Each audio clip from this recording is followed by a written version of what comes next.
Hello and welcome back, or welcome if this is your first time. My name is Dr. Vanessa Milagros, and today I'm going to be talking to you about Love is Blind, specifically season 7. But in today's video, we're going to be focusing on the psychology behind the pods, when contestants, couples, do not see each other and just form an emotional connection and decide to get engaged sight unseen.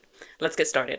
So in almost all of the seasons, you hear a majority of the contestants say they just don't understand what we built in the pods, or we cannot replicate or even begin to express with words what the experiences were like for us in the pods. And there's a few things that I want to shed light to as a mental health professional that might have been going on in the pods that they might not have been able to explain. The first thing is focusing on the senses. The visualization part, they're stripped of that, so they do not get to see the person that they're forming an emotional connection with. When the visual aspect is taken away, you are forced to rely on your other senses to come out stronger. That is why the emotional intimacy is something that we have to take a look at. And this is built stronger in this experiment because there is no visualization, there are time constraints within this experiment, and research does show that emotional intimacy is a key factor in long-term relationships. And what this experiment does is it speeds up the level of emotional intimacy that couples build with one another through conversation and vulnerability. So couples are being really vulnerable, sharing their life stories. And that emotional disclosure, what that does is that strengthens the bond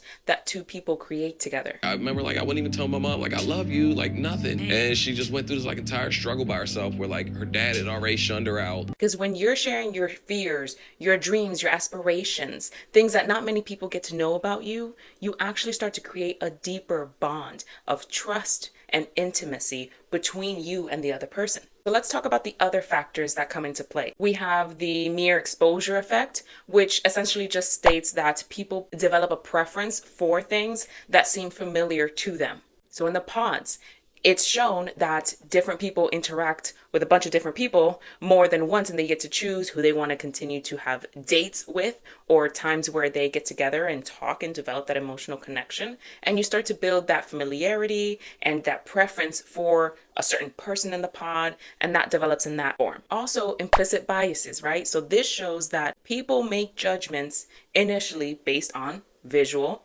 physical appearance. And when you strip contestants or couples on this show from the visualization, they don't get to make those biases. Now, we've seen where some people ask certain questions to get an idea, and that can turn out one of a few ways, right? So specifically with this season, we saw that a few of the people were a little bit confused because someone was making their appearance seem maybe more appealing than maybe it was. Something else that I think is really interesting that happens in the pods is individuals that have their own negative self-view, they actually project that onto other individuals that they're getting to know. So for instance, specifically within this season, we saw that one of the individuals actually was sharing a lot of her insecurities and making it seem as though he was going to judge her based on how she looked.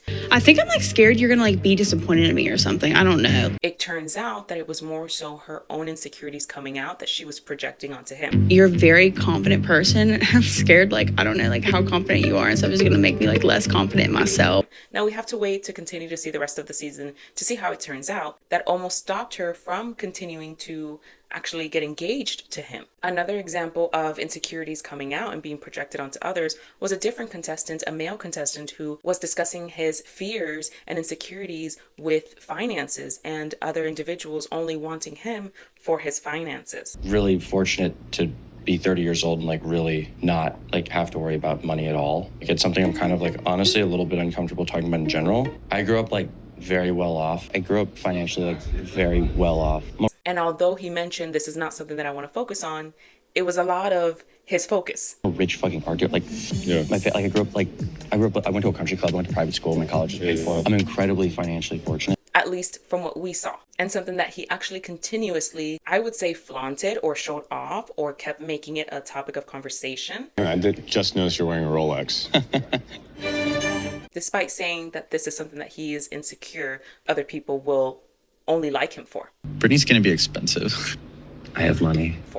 Something else that happens in the pods is the visualization of what life can be like with this person. So they start to talk about things that they would do for each other or how their lives would be once they integrated together.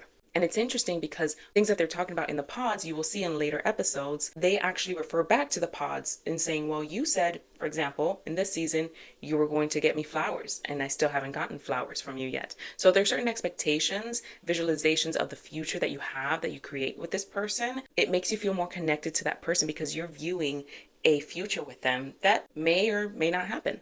Something else that we see is in relation to when they meet right after getting engaged in the pods. So we have that cognitive dissonance. And this essentially means that an individual's beliefs and their behaviors do not align. So a lot of times we see that they end up saying, I don't care what they look like. I'm going to love them either way. I just fell in love with this person in the pods and I do not care what they look like. But then when they meet, some couples, we can clearly see that it is not an instant attraction as deep and as strong as the emotional connectedness. And you can kind of tell, oh, this may or may not work, or maybe this person appears a little bit disappointed by their decision.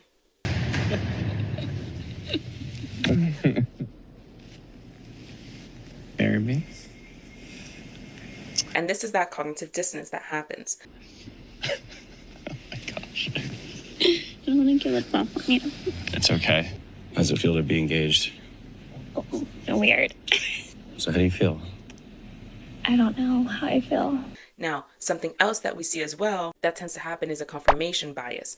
And this essentially means that you are looking for evidence support your belief or your statement. So if your statement was, for example, in the pods, I don't care what they look like, and you see them, and it turns out you do care what they look like, you start to look for information to still keep you in that headspace of, no, I really don't care what they look like. And we see that a few times in the season. The last huge factor within the pods is the fact that they are stripping individuals away from their families, their friends, their jobs, social media, everything that they know. They're putting them in a very heavily controlled environment. When you do that, it is not as easily translated to the outside world. And we see that a lot as the seasons continue with this show. So when there are time constraints, when there's pressure to be vulnerable and create that emotional connectedness and get engaged and say, I love you, and all of the things that we see, it creates that accelerated bonding that we see. And that is why it may be difficult to translate that once the real world gets involved into that bond that they've created. So there you have it. Those are some of the research-based, psychology-based facts behind Love is Blind and the factors that really make this experiment not only interesting to watch or potentially be a part of, but interesting to digest a little bit of how we connect with others, create those emotional ties and those emotional bonds. Let me know if you have any other questions in the comments below, or if you want me to make any other videos, let me know as well. And I encourage you to watch this video next.